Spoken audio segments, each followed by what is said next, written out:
Right from the box, I can say that out of all ANTEC FLUX family cases, I would say that the F700 is without a doubt my favorite. And just because of the front fine mesh design and the waves that it creates like an airflow. You have three addressable RGB fans on front, 3120. You have one standard fan at the back, which is a shame. It should have been a DRGB to complete the look and design and everything. And you have one reversed fan, which is basically designed for the power supply shroud. But without further ado, we're going to jump into intro and check out some details after it, tear down the case, install everything inside, and of course do some benchmarks, thermals, and to see the temperatures and does these waves here actually do something. Just kidding. Let's go.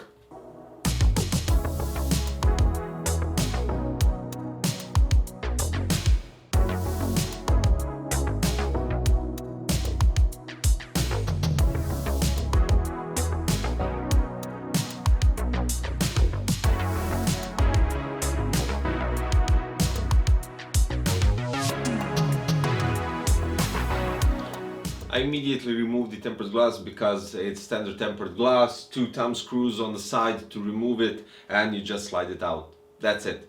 What I wanted to point out on the back side of the case is that it has a ventilation open and you have a magnetic dust filter, which kind of helps the bottom part a bit of a circulation and stuff like that. But that's all there is to it. Still 2 thumb screws, and you remove by sliding it away. On the power supply shroud you get an additional fan which is reversed, so it kind of blows air from the bottom part of the power supply shroud directly to a graphic card, which is kind of cool because the front fan does create airflow to the bottom and this one sucks the air through itself directly to the GPU, giving it more air. So yeah, this is it. Now let's talk about the case. The case, first of all, it has an opening here for the power supply if you wish to check it out, or I don't know, do some crazy stuff, modding or whatever you wish. And here we go with something quite interesting. The case is really big, and I don't mean in terms of the size. It has loads of space inside to do whatever you wish. So if you decide, since I'm in water cooling and you might have noticed that before, you have enough space to place here FLT from EK, FLT 240, and it would fit quite nicely because the fans are on the front side. They aren't on the interior side of the chassis, so it can fit nicely, and the only thing I think you might need is to drill a couple of holes just to fixate it like that. Now, apart from the water cooling part, let's jump with the all-in-ones. On front you can place a 360 radiator, and you can even combine it with a push-pull combination, which is really cool because you have an opening here on the power supply that gives you enough space to place a radiator and additional 3 fans. Loads of space, I would say. On top you have enough clearance from the motherboard and the RAMs to place a 360 radiator on top with, of course, fans, so that's really nice. And at the back, of course, you can place a 120 fan or a radiator, it doesn't matter. At the top you also have possibilities to place a 280 radiator with 2 140 fans. And on front you could place a 280 360, and I'm quite curious if you could place a 420 radiator, but I'm not quite sure because I don't know, it still has loads of space, and if you're into liquid cooling, custom liquid cooling, this could be quite interesting.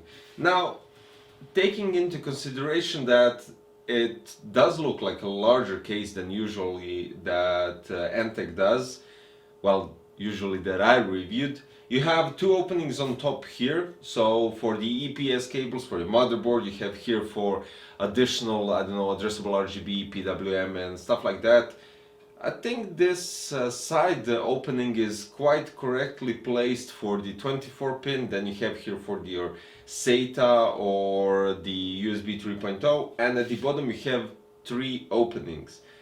I think it would be quite nice if they started placing those rubber grommets to, I don't know, for instance, protect the cables. But even though the cables aren't moving, it's just for the looks and for the design. But then again, if they did that, then the price would definitely go up a bit. So this is the front side. Quite cool. You don't have any filter at the front because it will create double blockage for your air. This way you have only the meshed front, and at the top you have another magnetic dust filter, which is quite easy to clean and remove. At the bottom, near the beneath the power supply shroud, beneath the power supply, you have a smaller dust filter that is just easy to take out by sliding it out. Now, on top we have power button, LED button, you have 2 USBs, you have 2 indication lights, and you have 2 3.5mm jacks for your headset and for your microphone. Now at the back, it's quite interesting to see something that is well thought through. Now the cables from the top I/O panel are going nicely into these Velcro ties, and you can rearrange them without any issues. 2 2.5-inch brackets for your SSDs, and quite interesting, you have a controller. It supports 6 addressable RGB headers, so you can connect 3 more addressable RGB components that can be synchronized with your motherboard or with the button at the top. You have 5 3-pin connectors for your fans, so they're DC, they're PWM. And when it comes to connectivity, of course, you have the SATA 3.0 cable that connects to your motherboard. You have addressable RGB 3-pin 5 volts header, you have SATA power, and you have the 4-pin, well, basically it's 3-pin header for your motherboard for the fan speeds. At the bottom we have a hard drive bracket, basically the only one that you have only one slider, so you can place one hard drive that is easily removed. And you have a possibility to place on top either an SSD or a hard drive, as well as here you can place an SSD here as well, 2.5-inch. Now, I'm quite curious how everything will look all together, so I'm going to place a PC inside, test out the thermals and everything to check out how it performs all together. So I did a bit of a detailed testing on DF700 FLUX case, and it wasn't just with the AIO or CPU tower cooler. It was basically with 2 different AIOs. Well, they have the same pump, and CPU tower cooler, and I got loads of different temperatures, of course including the GPU, so it will be quite interesting for you.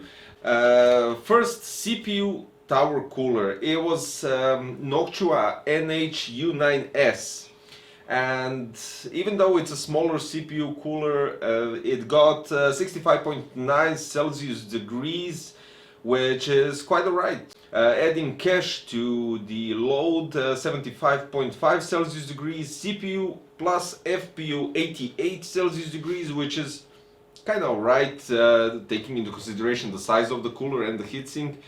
Now, placing an EK AIO Elite on front, which means 6 fans, I got CPU was 59 Celsius degrees, with the CPU plus FPU was 80 Celsius degrees, so that's 8 Celsius degrees less than the CPU tower cooler. And going with CPU plus GPU, CPU went 64 Celsius degrees and the GPU 66. And this is quite alright and quite interesting, because the bottom fan that is doing additional intake for the GPU is really helping it a lot, because this GPU usually runs around 72-73 Celsius degrees. Now, the Elite was placed on front. I used the EK360 Basic and I placed it on top. Well, basically it's currently on top, so CPU 59, which is the same as the Elite version, CPU plus FPU 81, which is 1 Celsius degrees more than the front placed radiator, and CPU plus GPU, CPU was going 66 and the GPU was going 61. So loads of different temperatures, and I would say placing an AIO on front or on top, it doesn't make that much of a difference. I get loads of comments on Instagram with oh, you're pushing a hot air through from the radiator into your GPU. That's not true. Half the radiator is warm and half of it is cold. And if you take into consideration that this warmness isn't that drastical, we won't have almost similar temperatures. And of course, placing a radiator on the front side with the pipes on top still doesn't damage the pump, because the pump needs to be lower than the pipes, just like this. But nevertheless, we're talking about the case. So quite interesting design, because I really love the front mesh, fine mesh, without a doubt, and the waves look magnificent. Really, I think I said that right on the beginning of the video, that this is definitely my favorite case from ANTEC, and warm suggestion if you're looking for a case that has such a great airflow.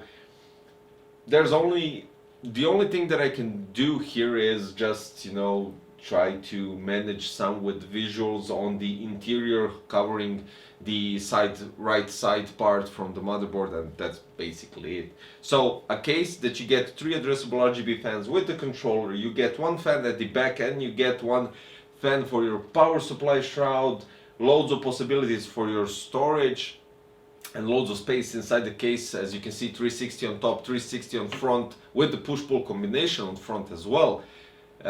This is a quite interesting case, and yeah, I'm going to give a badge, PC Crazy approved badge, without a doubt, because with all the other DF cases in the Flux family, this one is definitely my favorite one. So guys, thank you for watching today's video. I'll put the links below for, well, one link for the DF700 FLUX case, so you can check out the prices and all the other stuff that you might be interested in. And of course, like the video if it's to your liking, leave a comment and subscribe for future content. Thank you for watching. See you next time. Bye bye.